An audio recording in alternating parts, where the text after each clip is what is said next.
For this Madden 25 tips breakdown for the Xbox One PS4, I want to show you guys something you can do that's pretty simple.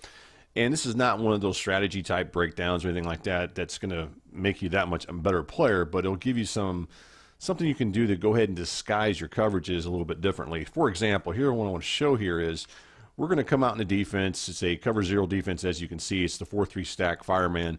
And if you look, you'll see that the two corners on the outside are in normal coverage.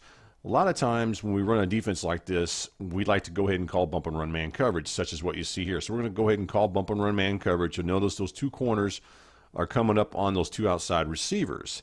Now, if you were to run this play as is, you already know what's going to happen. They're going to go ahead and jam those outside receivers, such as what you see on your screen. Now, you may want to do this on occasion to try to throw your opponent off. Rather than calling bump and run man coverage, you may want to disguise bump and run. And it's not where it used to be, where you could go ahead and call bump and run, and it would be delayed bump and run, where they would jam the receivers 3 or 4 yards off the line of scrimmage. What I'm about to show you here is it's going to look like bump and run man coverage, but it's not. So let's go ahead and do it. So what we're going to do is go ahead and call bump and run man coverage. And then we're going to go ahead and hit the Y button. If you're playing on the PS4, it's going to be the triangle button. And that's going to bring this up here. It's going to bring up your defensive coverages. Now you'll notice the Y button there is Disquise Cushion.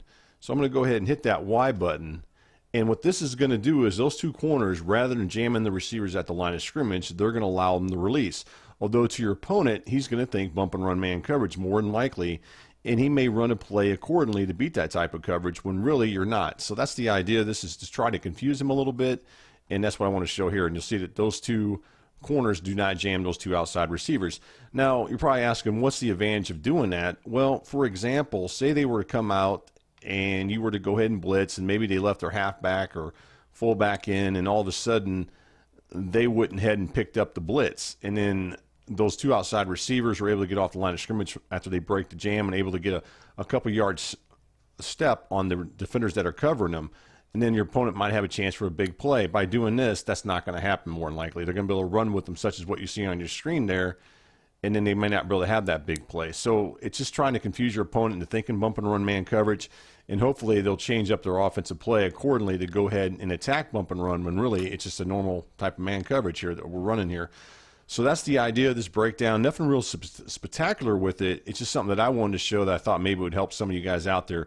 And for those guys who haven't used disguise coverages, this is something that you could use to go ahead and try and see if it's something that you might want to use. So again, check this out if you guys hadn't had a chance, and hopefully if you guys like it, please go ahead and click the like button down there, and it helps bring some more subscribers to our YouTube channel. So thank you again.